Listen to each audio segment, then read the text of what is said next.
Hello and welcome to the Cubs on Deck podcast. I am one of your hosts. My name is Greg Huss, and today I am joined by the broadcaster of the Myrtle Beach Pelicans. He went so well the first time. I had to have you back on. Sam Weiderhaft, how's it going, man? Greg, it's awesome, man. Happy to join you a few weeks later. Hopefully nobody gets sick of my voice by now, but happy to come back on the pod. Hey, I've heard good things about the broadcaster episodes. People seem to like those. So honestly, like for listeners out there, my game plan was to run back through the broadcasters kind of in the same order that I was doing before. But then I reached out to you and I was like, hey, like Myrtle Beach seemed like the right team to get a broadcaster back on again during the season, because there's so many names that like we're not as familiar with at the lower levels. Like if you get Alex Cohen on, like we're familiar with Brennan Davis and Matt Mervis and guys like that. We talk about them a lot, but some of these Myrtle Beach guys, like we are not familiar with them at all going into this year. Like like when we did the preview episode, it was kind of weird. Yeah, no, right. Like it was like the most unknown affiliate, I think is what you said. Like it's just kind of a toss up as to who was going to come to us. But now that we're a few weeks into it, we've got 11, 12 games under our belt. We've been able to play. Like now we know who these guys are. We've seen them for a little bit, and we can actually have like a legit discussion, which is nice.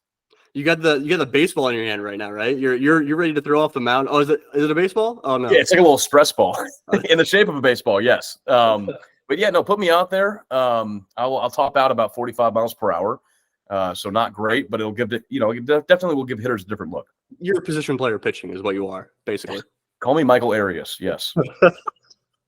All right, man. So we got basically this episode, we're going to just run through. We got 6 players. We got 3 hitters, 3 pitchers that I want to run through, get your perspective on what you've seen from them so far this year. Because at this point, we're just a couple of weeks into the season. The stats, again, I'll remind people the stats aren't – I'm going to read off some stats this episode. The stats aren't all telling at this point because we're so early on in the season.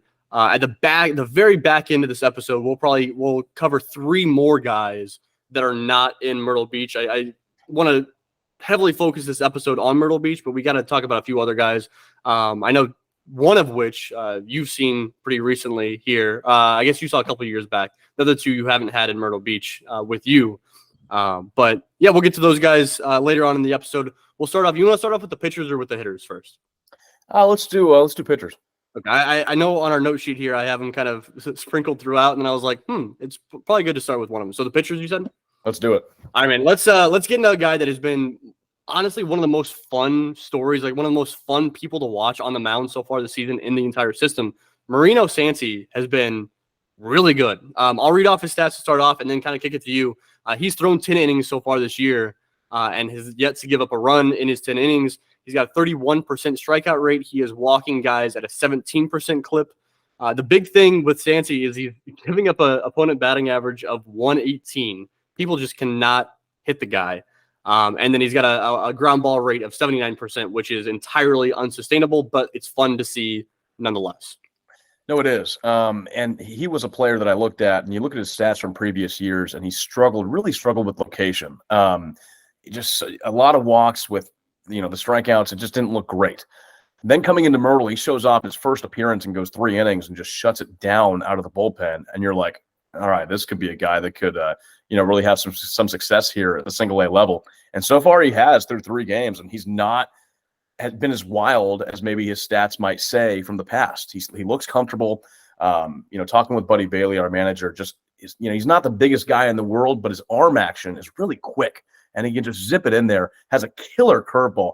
And Greg, I'm curious if you've seen him on the broadcast, what that curveball might look from our center field cam, because I'm just looking at our broadcast from the top of the booth, and just seeing from basically the batter's point of view, but it just looks devastating. And you can really spin it up there.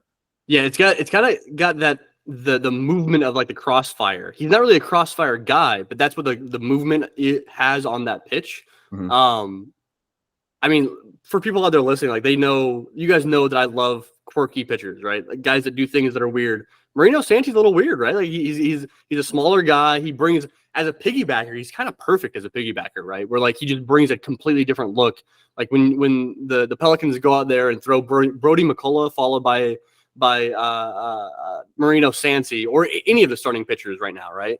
If you have Marino Santy following them, it's a completely different look from the left side. Smaller guy, weird angle. Good stuff. It's just it's fun. It's fun to see him pitch. I think the two best curveballs I think I've seen in Myrtle, Santy and DJ Hers with those curves and how much vertical action it has and how much drop that it goes into the zone. So he's been certainly fun to watch. Hasn't really gotten himself into too much trouble. He did get some help from the defense the last time he was in against the Augusta Green Jackets. There were 2 outs thrown at home in the 8th, thrown out at home in the 8th inning, so got some help there. But just looks his mound presence is very commanding. Buddy Bailey actually told me he's got that little man syndrome, right, where he gets out there and he doesn't care how small he is. Like he's going to get you out and just kind of have that confidence of somebody who really knows what they're doing out there. So excited to see where the rest of the season takes him for sure. Real quick sidetrack. You mentioned the defense. What's gotten into the Pelicans the past week or so? The defense has been wild. Greg, I tell you what, man, the Friday game. Thursday or Friday, I can't remember. I think it was Friday against the Augusta Green Jackets. The best defended game I think I have ever seen. On both sides too, really. Yeah, it was just Augusta had great plays, and then we have Felix Stevens out and left making a diving catch, Cristian Franklin in center field making a diving catch and a great throw home. Stevens had a great throw to Preciado, who was cutting off at third, and then he threw home to Pavone, who made an out at home. Pedro Ramirez had a diving catch at second base. I mean, it was like I just kind of had to take a step back and be like, this is incredible. Like I've never seen anything like this. So yeah, that was certainly a unique game, and the defense for us has been pretty solid just in this early part of the season. That's for sure.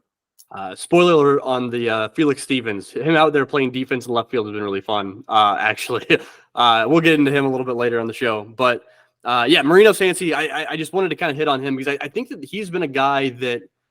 Just real breakout potential here, right? I think that he wasn't a name on many people's radars coming into the season. I think some really deep cuts. I think the Brian Smiths of the world probably mentioned Marino Santy, but most people are pretty unfamiliar with this guy. So, and especially him as a reliever this year, people still might not have Marino Santy on their radar, but they should. Yeah, and he had started games in the complex league. He kind of split time between a starter and a reliever, and I think he's really owning this reliever spot, a long reliever spot where he's going 3-4 innings every time. I'm not sure if we'll see him in the rotation at some point later on in the year, but I think he's pretty comfortable as far as what he's doing right now in this early season. And yeah, like you said, just not a lot of talk about him coming into this year, and that's the best part about being in Myrtle Beach is being that introduction to fans who might not know who these players are and kind of being that first taste of a breakout. And that's kind of what we're seeing with him. Man, I'm thinking, I'm picturing a new listener to the show, just tuning in for the first time and being like, the first person you guys are talking about is Marino Santy. Like what, that's gotta be wild for new listeners. Well, certainly for the preview episode, that was not the case. So True. I'm glad that, now that we're playing games, we have some more variety to talk about. So let's go from Marino Santy, a fairly unfamiliar name, to maybe the most familiar name on the Myrtle Beach Pelicans roster. That's Cade Horton. He has been, as Greg Zumak puts in his article at Northside Bound, Cade Horton is a bad man. He has been terrific in 2 outings so far this year. He's made 2 starts. He's only thrown 6 1/3 innings in his 2 starts. They're kind of easing him in to the mix here. But he has 12 strikeouts and 3 walks in his 6 1/3 innings, only giving up 2 hits and 0 earned runs. I mean, really, it's pretty apparent from Cade Horton that he is way too good for Myrtle Beach, honestly. Yeah, completely overmatching hitters. I mean, I think what I'm guessing the plan is, get him in Myrtle Beach, away from that cold South Bend weather, get a few wet, innings into him early this year, get him comfortable. And then, see what he does maybe at the high A level later on. But such an impressive guy, very mature on the mound, on and off the field, has a great routine, a very good work ethic. But I'll tell you a story. So that Wednesday game that he started, our second home game of the last homestand, we were supposed to have the data working at the ballpark. For the first game, it wasn't working. But for that second game, all the velo was supposed to be up, the spin rate. We should have been able to see all that stuff in real time. For some reason, for that second game, it wasn't working. So didn't really have any data on him. But I got texted by our video intern, Britton, and he said, he's throwing 98. And I was like, all right, that's good enough for me. So I said it on the broadcast, and I saw Twitter kind of go crazy with it. So, I mean, just to have that 98-mile-per-hour fastball and then the slider, which we knew going into it was kind of his specialty pitch, but to see it in real time, it's unhittable right now. So, and like I'm talking to Buddy Bailey, and he said that at the single A level, there's two guys that he's seen have a big league slider that's ready to go at this level. It's Chris Archer, who we had in Daytona a few years back, I believe in 2010, and Cade Horton. So not a lot, not much more you can say about him. His performance is speaking for themselves, and I think he's just completely overmatching hitters right now. That fastball at 98 is kind of huge, because I'm looking at a guy like Hayden Wesneski at the big league level right now. We know how good Wesneski's slider is. Different profile on Wesneski's slider compared to Cade Horton's slider. Different data profile on those pitches, but still plus pitches for each of them. Hayden Wesneski is a guy that has to live off that slider being elite level, because the fastball doesn't have great metrics. The fastball isn't coming in at 98 typically. He's flashed up there every once in a while, but the fastball hasn't been as good. Cade Horton, on the other hand, I'm not saying Cade Horton is as good as Hayden Wesneski right now. That's not what I'm saying. But Cade Horton does have that elite shape on the slider, really good metrics on that. He also has really good data on the fastball as well. So if he has the good profile on the fastball at 98, as opposed to just good data on the fastball profile at 94, that makes a huge difference in his development moving forward. Yeah, no, it really does, and just completely changes, how to approach him as a hitter. But I don't know, man. We'll see. He is probably the best starter that I've seen at this level right now in my few years here, and just finally glad that we can get some numbers on him after, not pitching in the Cubs organization after being drafted, but making that transition to a full-time pitcher really for the first time this year, because he was doing the two-way thing at Oklahoma. We know how quick his breakout was, Big 12 tournament, and then the regionals and then College World Series, and his track up through that. But now that we're getting some numbers on him and we're just seeing his dominance in real time, he's going to be a fun arm to watch no matter where he ends up at the end of this year. Yeah, the vibes feel pretty immaculate from him as well. I'm a big vibes guy, and Cade Horton's vibes strong.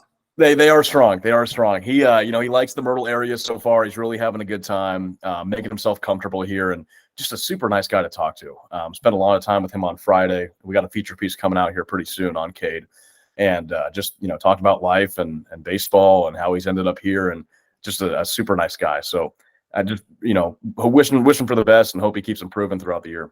Dude, I don't know if you posted it or the Birds Twitter account or Hunter or somebody posted. It was a picture with Cade for that interview you're hinting at here, and the background with the beach behind. Oh my God, that's So that was at a local hotel. Okay, beachfront, right? Yeah. So it's right. The water's right there, and he sits down and he goes, "Man, this is the best location I've ever had for an interview." And it's like, well, I guess that makes sense if you grew up in Oklahoma and you spent really your whole life there. Like, yeah, welcome to the East Coast, baby. So yeah. He's pretty excited about being here right now. That's for sure. All right, man. Let's go to another pitcher that I really liked so far this year. I know we talked about this guy on the preview, the season preview. I think a little bit. Brody McCullough is making us look good for talking about him in that season preview, because this year he has been pretty dang good. And again, the weirdness factor, he has that. So this year, Brody McCullough has thrown 11 1/3 innings pitched. He has a 1.59 ERA. He is striking guys out at a 31% clip, walking guys at a 9% rate. Another guy with a really low batting average against, 122 for Brody McCullough. And then another guy with a ground ball rate that is probably not going to stay this high at 60%. So Brody McCullough has been really good. I think when we talked season preview, we weren't sure if he was going to be in the bullpen, in the rotation. He kind of fit in that category of a lot of college draft picks from a year ago. Where does he fit? He's fitting pretty well in the rotation right now. Yeah, and he wasn't even sure, where he was going to go until I think a few weeks ago. Like, it was either right when he got to Myrtle or before just before he got to Myrtle. But he was, he wasn't sure if he was going to be a relief arm or a starter. And he gets told, like, you're getting the ball in the rotation, and it's just about adjusting as far as because he was a reliever last year, but he was a starter in his last year at Wingate. So, just kind of getting back into the routine. And that's one thing he told me, was just kind of figuring out what that new routine looks like being in the starting rotation. But like I talked about in the preview episode, he is a strike thrower, and he's not going to get wild really all that often at all. His strikeout to walk ratio at Wingate, incredible. and he's showing that same stuff at the single A level, which I think is really impressive. Sometimes you get college arms, especially, for him being a D2 guy, that jump to single A in professional baseball, you're not going to really carry over those same stats and dominance, but he is, and he's living in the zone. Fastball looks good. His secondary stuff looks really good as well. Very commanding on the mound. And just like I talked about with Santy, Brody really hasn't gotten himself in trouble at all this year. So he's just looking really good. And, I think that track is looking up for him, and the improvement is certainly there. But he's happy to be in the starting rotation. He feels comfortable there. He's gotten a routine down now. So, we'll see what the rest of the year has in store for him. It's interesting because baseball is such like a mental game, and especially pitching too, that if you get a guy like Brody McCullough at a D2 college, a good one for that matter, but a D2 college, sometimes, man, you just gotta like have that confidence like ingrained into your brain, right? Mm-hmm. And by pitching at D2 and having good stuff, it probably just gave him confidence in that stuff that he had, right? Like he was able to kind of put up absurd stats, like really good stats at the college level, and that confidence kind of sticks with you. It's like my stuff is that good. Even in the pro ball, you're like, I can put this in the zone, because in college the stuff was clearly good enough that he could live in the zone and still get results. You bring that mentality and that mindset to pro ball too. You're still living in the zone. The stuff ticks up because you're with pro development and pro coaching, and you got a pretty good recipe for success there. Well, yeah, you get a national championship in 2021 under your belt as well, and you're kind of the guy that's trusted as that number one arm at Wingate. He was the first arm that came out in the conference tournament last season, and he was just kind of the guy there, conference pitcher of the year, and then he just keeps that confidence going into pro ball, which is good to see. Nothing has really dropped off with him. He's gotten better from his college days, so. Yeah, he's been a really fun arm to watch, and especially at the top of this rotation too. Is him and Cade Horton at the top of the rotation, I think is really, really fun to watch, and it kind of reminds me of some of the arms that we had last year, and that the dominance the pitching staff had. That Brody is certainly adding to that here in 2023. Any other pitchers you want to just throw a word about before we move on to some hitters? We don't have any on our list, but I just give you that. Michael Arias. He has been a little bit wild, but like I talked about in the beginning, he converted from a shortstop to a now starting pitcher, and just had a great outing on Tuesday. Something we hadn't really seen from him at all. And he comes out 4 innings on Tuesday and strikes out 8. So just in his like I talked about in the preview episode, the word that kind of was going around him was electric, and we saw that on Tuesday against the Augusta Green Jackets. Just high velocity, and just has a nice presence on the mound. And quick arm action, still has that kind of infielder throwing motion, but it was working. Yeah, it was working for him on Tuesday, and we'll just kind of see how he improves and gets more consistent throughout the year. But that start on Tuesday was something that we had not seen from him, and it was certainly good to see after being a little bit wild in his first few outings. Yeah, for sure. All right, man, we can go and transition to some bats here. For those of you guys watching on YouTube, I'm curious about. So I've got.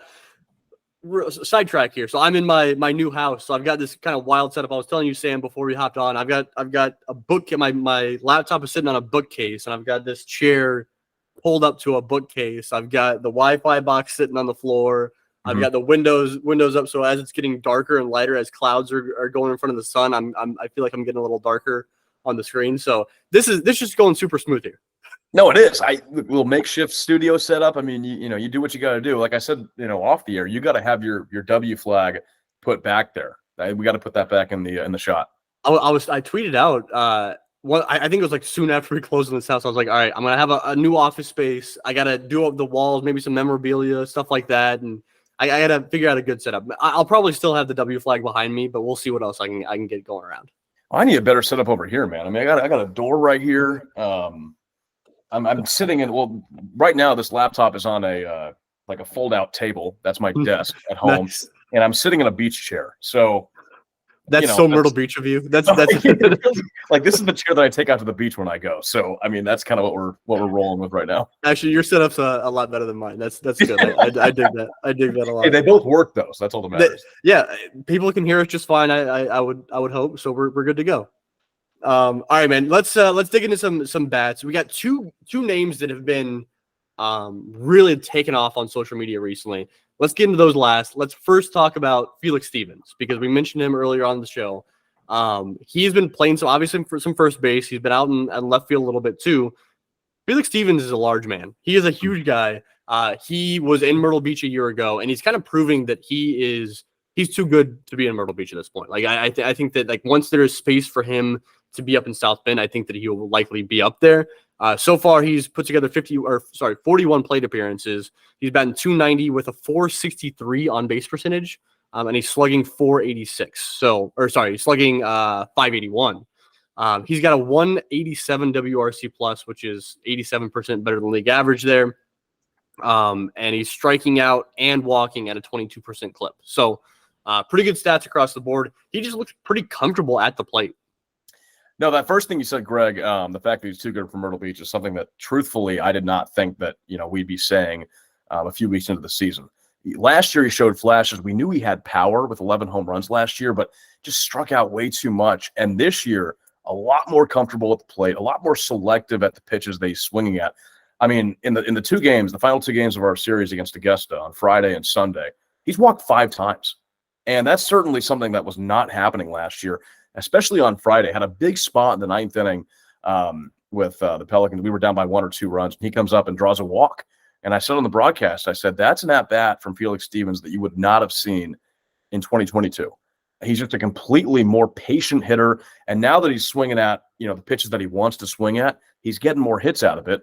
And, that power is going to come around as well throughout this year. So just a totally different player that's now splitting time between left and first base, whereas last year he was primarily a first baseman. So getting some action in the outfield. And I mentioned his defense, made a great play a few days ago in left field, a diving catch. He's looking really good in this opening month. And that's something that I just didn't, I was hoping that we were going to be able to say. And, it's good that we're seeing this from him. Yeah, I think you nailed it with like the approach just makes a big difference, right? Like you mentioned the drawing a walk in a big spot. I think that last year we would have seen Felix Stevens going down 0-1 in the count and then popping something up to second base, right? Like that was last year's Felix Stevens, and so far he just looks more comfortable. And part of that, I'm sure, is that he's in Myrtle Beach again, right? He's comfortable with the league. He's just getting another go around at that level. That's something we've seen from Kevin Made in past years, right? And we're going to talk about him a little bit here, where he like repeats the level and then looks completely different the year following. That's kind of what I'm getting from Felix. I mean, obviously much different players, Felix Stevens and Kevin Made, but it's the he just looks more comfortable to play and in the field too. I mean, I think you're asking a guy who's every bit of 6'5", 230, 235. He's a big dude, right? Asking him to play left field is not a small ask, Well, no. And, going back to his hitting, I think one thing I've noticed is he's controlling the at-bats now. I mean, you talk about him being down like 0-1 a lot last year. He just didn't look comfortable because he was down all the time and the pitchers were so much in control. And now it's his at-bat and he's going to do what he wants to do. And, I believe he came up as an outfielder originally. When he was originally signed a few years ago, he was an outfielder. Then converts over to first base with that, big size. And he's got a good glove over there. And now he's splitting time between first base and the outfield as well. And he looks comfortable in left field. We'll see how he's used primarily as the year goes on. I know that we're trying to get more and more people over at first base with Pabon playing over there. Ballesteros is now playing first base a little bit. Miguel Fabrizio is playing first base. But, I think he looks good. And he's now a guy at this point in the season that you got to have his bat in the lineup. Quick side note. This is not on the list. What's Pabon like? I know that like we've seen Pabon, like he's been in the system for, it seems like forever. He's still young. He came up as I believe second baseman when he was drafted. And then was an infielder for a while, and then got that conversion over to catcher. And he spent the past couple of years like trying to get more comfortable behind the plate. And we've seen him at catcher and at first base for the Birds this year. What's it like having him around the clubhouse? Well, it's his first year of full-time catching, which you wouldn't be able to tell after watching him in the first few games with him behind the plate and just how good he looks. He's made some great defensive plays, but Miguel is a really, really nice guy. He's bilingual, so he feels really comfortable speaking English. He's helped me a little bit translate with some players here early. He's gotten up in team meetings and been the translator. So kind of has that leadership. But talking with Buddy, he says that Pabon's got a manager's career in his future. So just a really nice guy that everybody can get along with. He's got a great relationship with the pitchers. He was behind the plate for Cade Horton's first start in Lynchburg a few games ago. So a great relationship there, but just a super nice dude. And it's awesome to see the success that he's had here early in the season. I'm a huge fan of him already. Yeah, the manager vibes are definitely there for sure for Miguel Pabon, for sure. No, they are 100%. All right, man. Let's go ahead and transition to. I talked about Cade Horton being maybe the most recognizable name in Myrtle Beach. Close second probably is Cristian Hernandez, who has been on people's minds since before he was even technically signed by the Cubs as an international free agent a few years ago. Coming into this year, I think that there was a little bit of concern for Cristian Hernandez as he was swinging through pitches in the zone quite a bit down in Arizona. But everyone was kind of like just hesitant to like actually worry because it's the Arizona Complex League. You can't take too much of that seriously about what goes down there.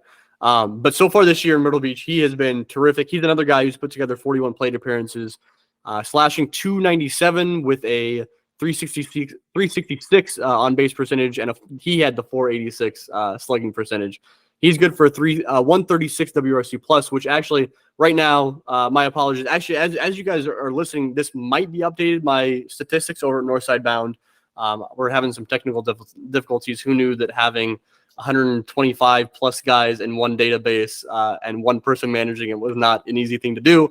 I'm working on it. I promise I'll try to get it fixed. But at the time when those numbers went down, Cristian Hernandez had like a top 5 bash in the entire system because he's so young for Myrtle Beach. Plus, he was hitting really well. And he's playing in Myrtle Beach in a tough league to hit in, a tough ballpark to hit in. So Cristian has been really, really good. But maybe the most encouraging thing with Cristian is that he's striking out less than 20% of his plate appearances, which, I mean, that's exactly what you want to see from a guy this young. Well, usually the first part of the year in Myrtle Beach, you get those younger guys that have that big learning curve and a lot of adjustments early in the season where they don't start out very, very well. They haven't seen this level of pitching yet.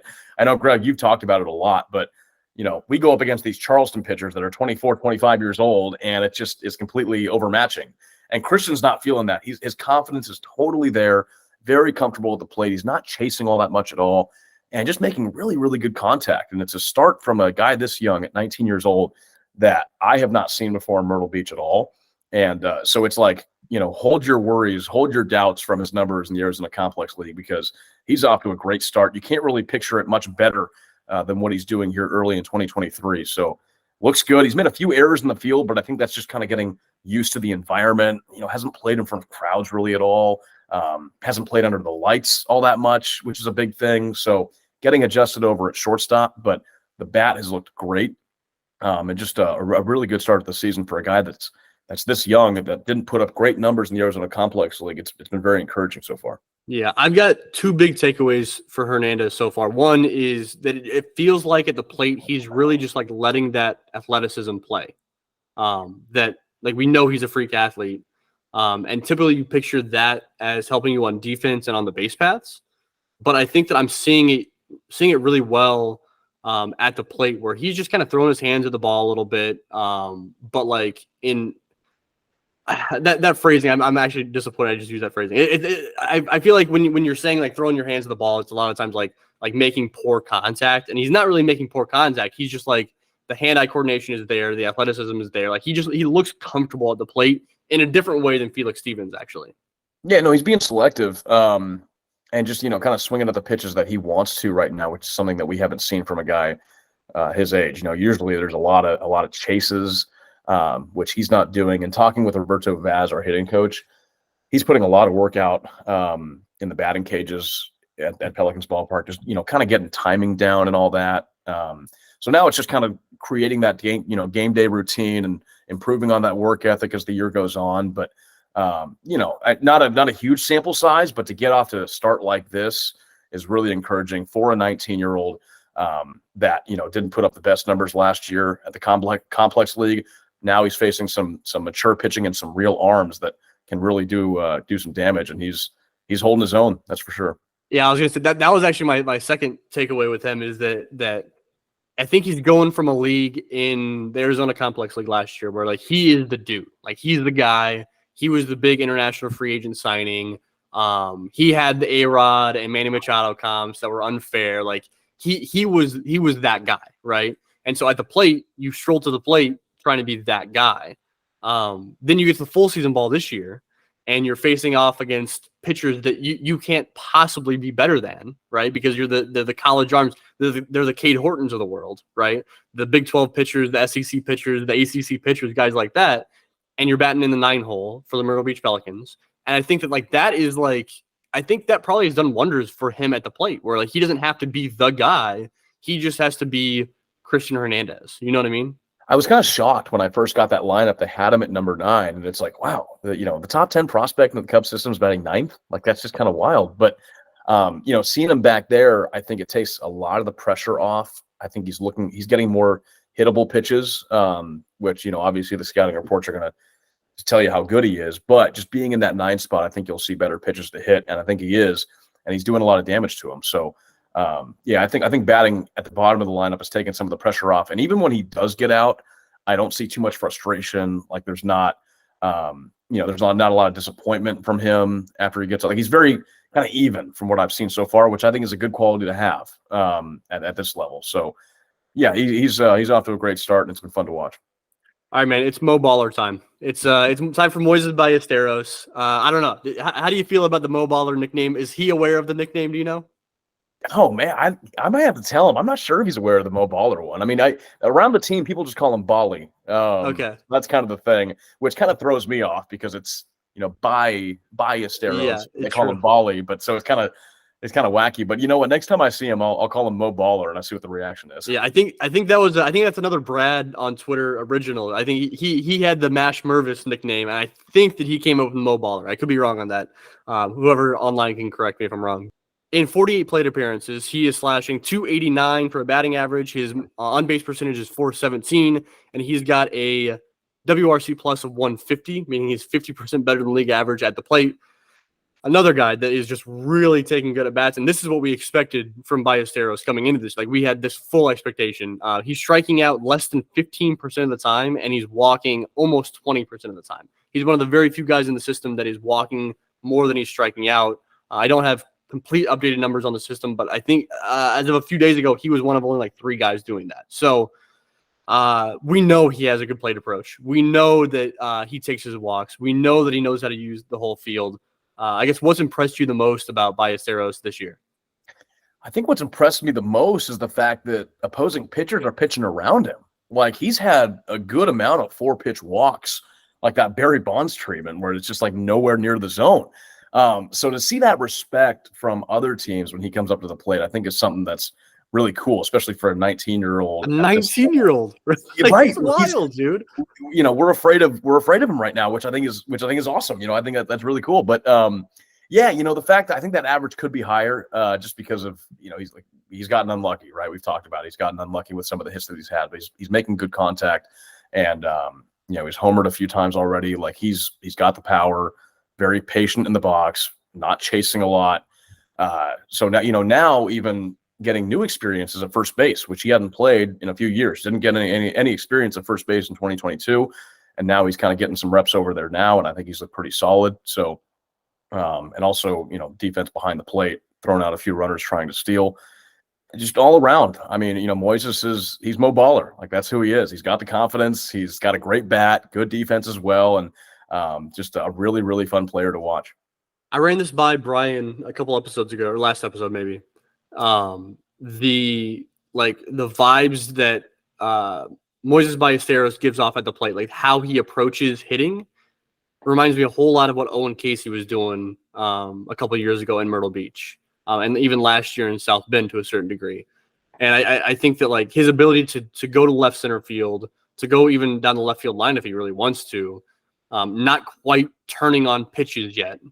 I know that he probably has that ability, but he hasn't quite mastered that. But like for a 19-year-old guy in the lower levels of the minors, like I'd much rather see a guy showing off the ability to spray the ball all across the field and then develop that like pull side power. That's what's shocking me about, seeing him play against Augusta last week. Like they put, I know obviously the shift is banned. I just call it restricted because they're still going to put, some move on you. And Augusta gave him a lot of room down the left field line. And I was like, that just doesn't add up to me. And, Moises hit a single to left field. He hit a few balls that way, and he's just so good, just flipping the ball the other way. I mean, I think I've made this comparison before, but Yohendrick Piñango was that same way when he was in Myrtle Beach, and he would slice balls the other way pretty often. And Moises has that same sort of approach. So yeah, nothing fires me up more than seeing a lefty that's going to spray the ball all over the field and just you never really know what to expect from him. And that's exactly what Moises is. Especially when he's a big guy, like he has that power in him, and he's shown off that power to center field already. So what's when he's taking batting practice, is he just yanking balls, or is he doing that like what we see in games? Is he using the whole field? I think I've seen him yank it a good amount. They're working on pretty specific stuff, so it's not like a home run show for Pelicans batting practice. It's not usually like that. Like it's pretty specific, like doing certain things. But when he does go yard, it's usually to the pull side. So and I know he's done that in the game a few times as well. But you never really know where it's coming off his bat. And I honestly, Greg, I'm kind of curious with you. Do you think as the years go on, right, he adds more muscle, he moves up levels, do you think he stays in that catcher spot, or do you think he moves over to first base, maybe full time? I think he probably moves over to first base DH. He did show off the arm this weekend. Mm-hmm. Threw out a couple runners in the game on Sunday, I believe it was. He's not bad behind the plate. He's really not. I think that we might get to the point where his bat is developing so much faster than his glove for a catcher that we see him promoted based off that bat, not held back to make sure he's catching it defensively at the right level. You know what I mean? Because I think that we're rapidly approaching a time where his bat is potentially ready to be up in South Bend. Do the Cubs believe that his defense is ready for South Bend? Maybe, maybe not. I don't know. But as he continues to climb the ladder, I think we see the promotions based on the bat, and that's what might necessitate a shift over to first base or to DH. I can see that as well. And catcher with the Cubs system is a pretty stacked position, I think, with a lot of guys that have a ton of ability and a lot of just a lot of hope with that position. So it's tough. It's tough. But with his size, I think once he adds more size, I think first base and DH probably makes the most sense in my opinion. Yeah, it's a poor man's version of Kyle Schwarber, right? Where Kyle Schwarber was a bat first guy who was catching in the minor leagues, and I think that Schwarber was probably worse defensively at catcher than what Ballesteros is right now. But I also think that Schwarber's bat was incredible, right? Better than what Ballesteros is. So, but it's that vibe, right? Where Schwarber was promoted because he just kept hitting. So you just gotta roll with that. So that's kind of my way of thinking. It's less about I think he's bad defensively. It's more about you just gotta let the bat work. Yeah, you can't hold him back. If the bat's doing what it's doing, then we'll see what happens. Yeah, exactly. All right, man. We're gonna transition over to some non-Pelicans, but I first want to like with the pitchers. I want to give you the chance to. Is there anybody else you want to mention on the show here? Well, I think the improvement from Reggie Preciado from last year to this year, his approach looks completely different, and he's a guy that like we talked about with Felix, struck out a ton in Myrtle Beach last year, and now has gotten a lot more patient at the plate. He's changed a few things as far as his swing. Just looks a lot more calm. The hands look a lot more calm at the plate. And now he's owning that third base spot. He was playing a lot of shortstop for Myrtle Beach last year, now over at that corner infield spot full time, and just looks really, really good at the plate. Just a completely different hitter.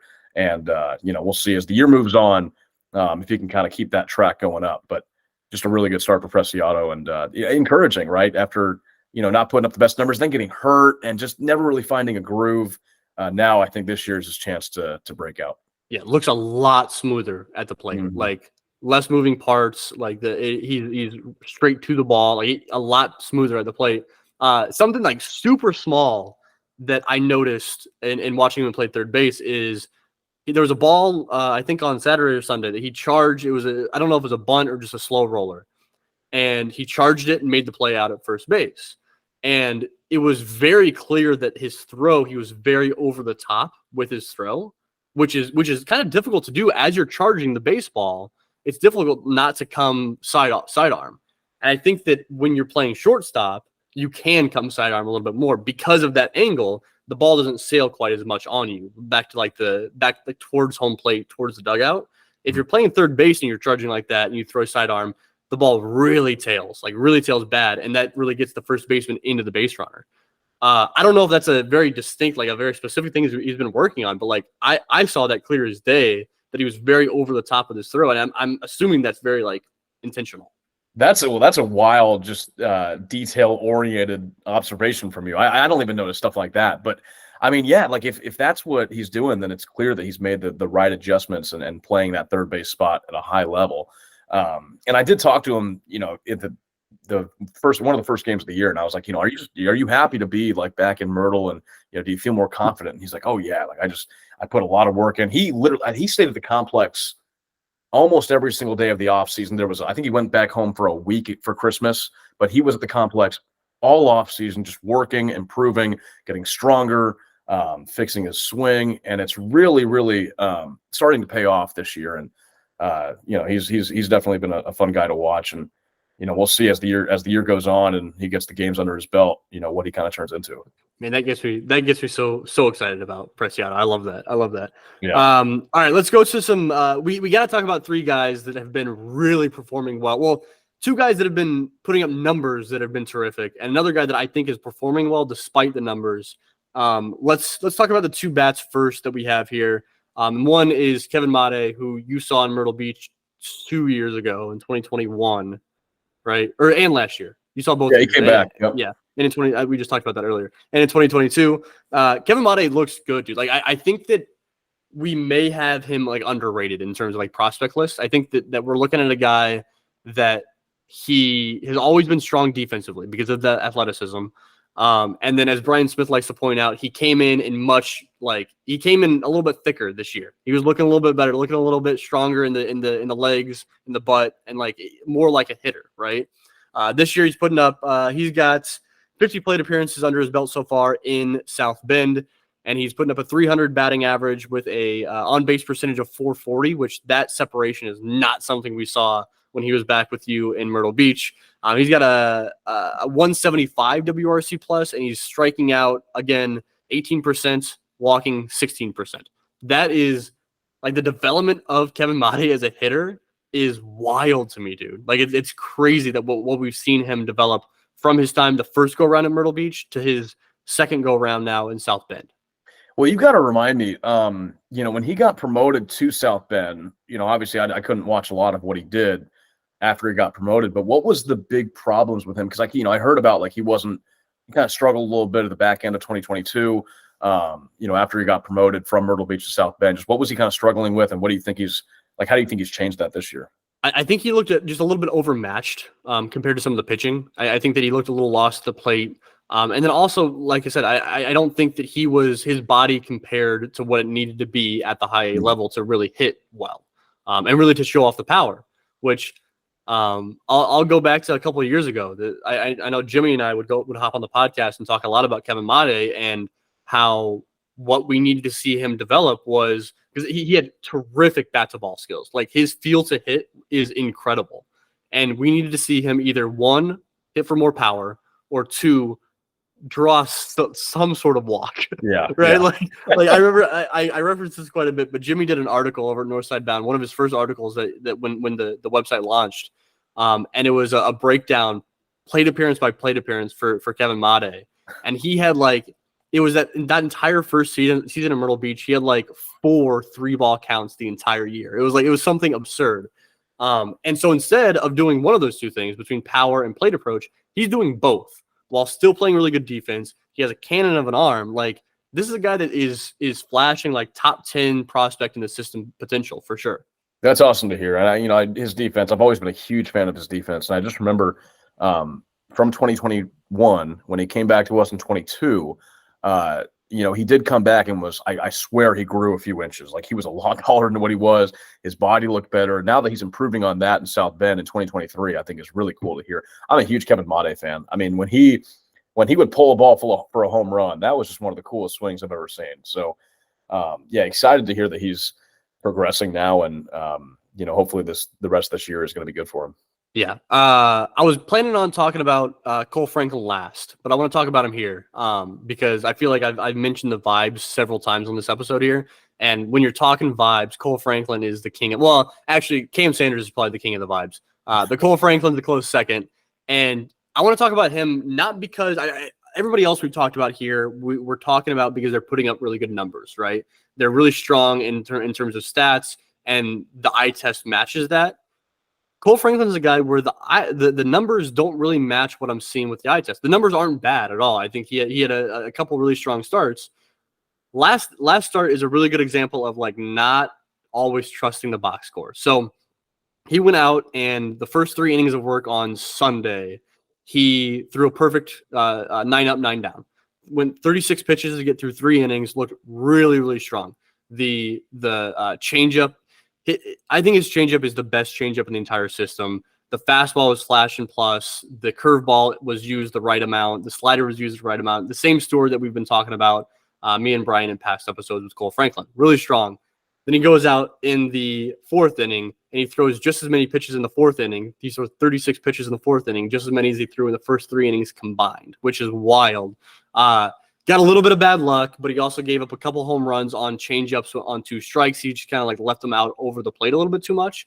But I think that's a great example of a guy that like he looked strong for 3 innings, and then the wheels just kind of fell off. And it's like you can't just discount the entire start because he had 1 bad inning where the wheels fell off. Like you can't discount the 1 bad inning either. Like you can't just say, oh, he had 3 strong innings, he's a great player.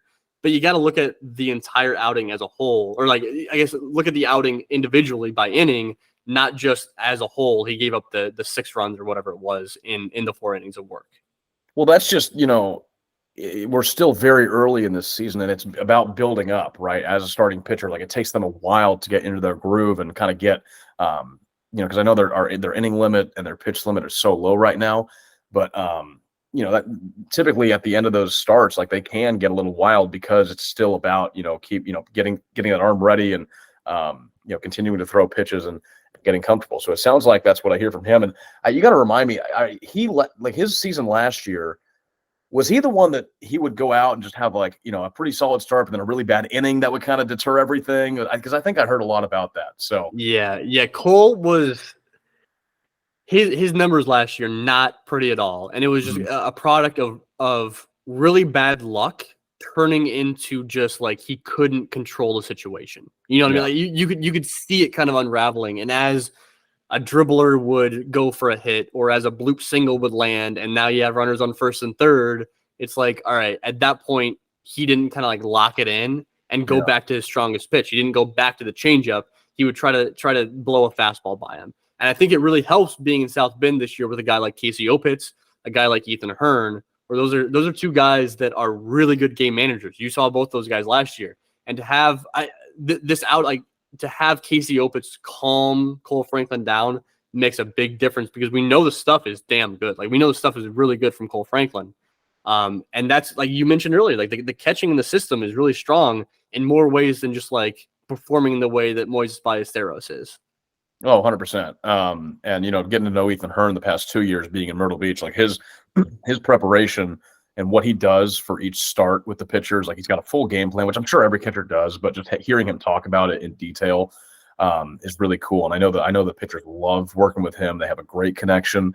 So yeah, anytime a pitcher gets to work with Ethan Hearn, like that's always a positive thing. So now, if Kohl keeps pitching like he does, it's like that Tennessee rotation is so stacked. So it's like, when does he get that bump up? I'm not sure. That's the toughest thing with him for sure. I think that at this point, I'm a little bit more back on the Kohl Franklin bandwagon. I think that he has potentially a top 5 arm in the system at this point, which I know that like over the offseason, I was more down on him. It was more in the 20 to 30 range in terms of overall prospects. I think now we're creeping back up into some good territory with Kohl Franklin. So yeah. Last guy we want to talk about is we're moving a little bit further and further away from you. We got Miguel Amaya, because as much as I'm back on the Kohl Franklin bandwagon, I am all back on the Miguel Amaya bandwagon. Like he has been really, really strong this year. He's back. He's back. 37 plate appearances. He is batting .286, and he's got a .432 on base percentage. And he is slugging .750, which is kind of absurd. And that's not his OPS; that's his slugging percentage. He's got a .202 WRC plus, which is like, again, not sustainable. And that's not why I'm back. He just looks better. 30% strikeout rate, which is higher than what we've seen in the past years from Amaya. But he's maintaining that 16% walk rate, which is like peak Miguel Amaya work at the plate more than just behind the plate. So I think my big thing with Miggy is that he looks different. I tweeted out a couple of days ago, like there was a video that was posted of him hitting his second home run of the game for the Tennessee Smokies. He hit the home run. He bat flipped. He kind of took his time trotting down to first base, which I love. But he looks different. If you went and watched Miguel Amaya play before all the injuries, before like the 2019, 2021 version of Miguel Amaya, like that's not what we're seeing with him now. Like he's a lot more athletic. He slimmed down a little bit. He didn't need to slim down a whole lot, but I think he did to become more athletic. He looks more fluid at the plate. Like he looks like he's more comfortable. Like he's always driven a good at bat, but now he's like really fluid at the plate. I think the swing, the setup, the load, they're all different than what we saw a few years ago. And it's like, it just really goes to show that like what we see from guys down in Myrtle Beach and low A with you, they go through a lot of different versions of themselves before they make it to the 40-man roster, before they make it up to Double A, before they are knocking on the door at the big league level.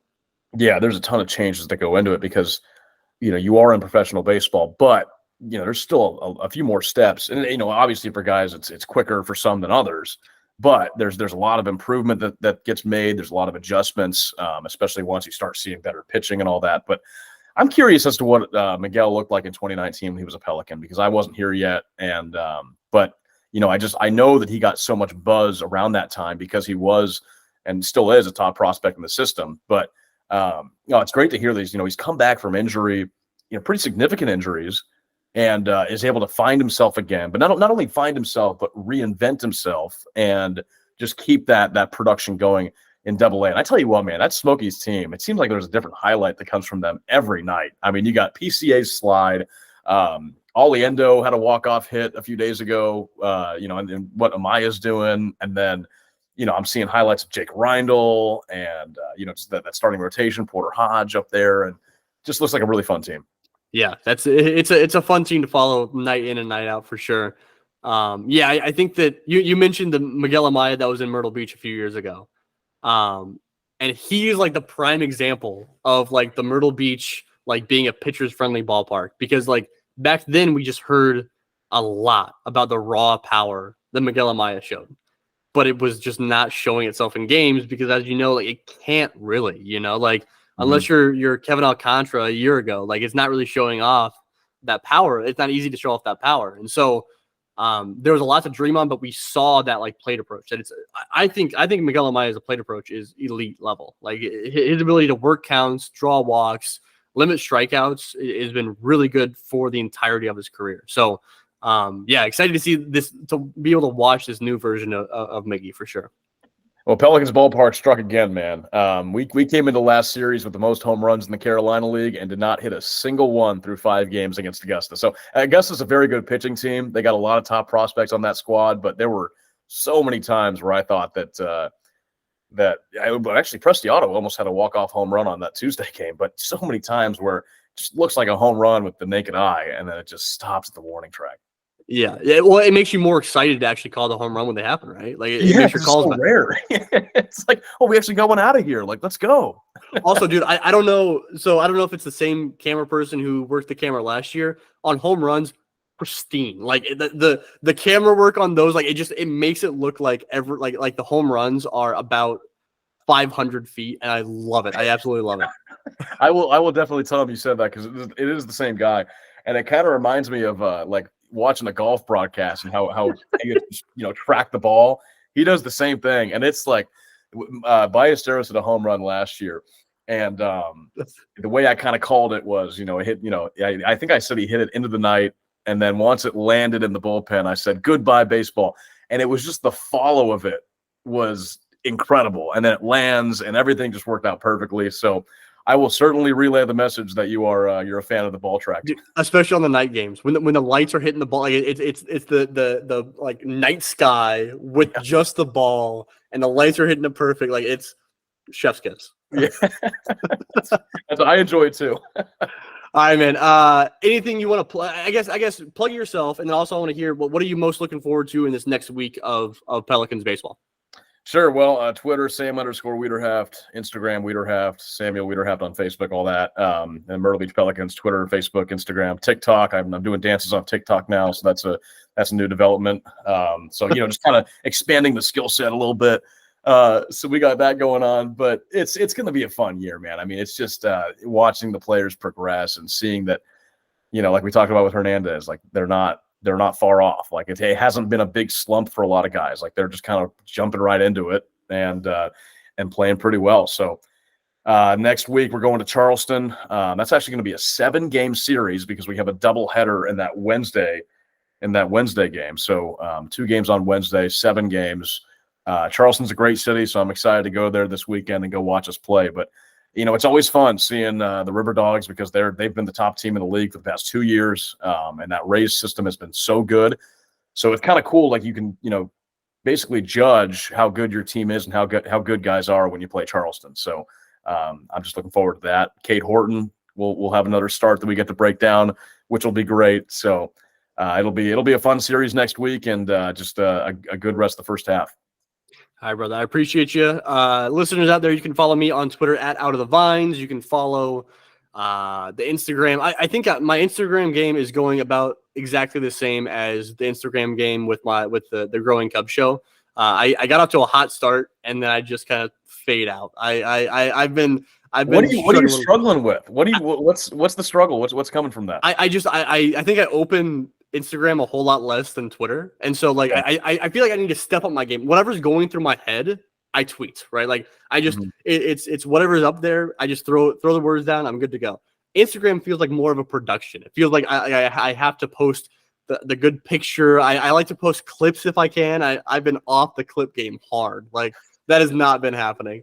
I feel like I got to step up my game on Instagram, and I can't bring myself to do it. There's more effort that goes into it. I like how you said that. Like it's more of a production. Like there's definitely more preparation that goes into an Instagram post than just firing off a tweet about the Cubs prospects. Yeah. So for all that positive talk, go give the Cubs on Deck a follow on Instagram.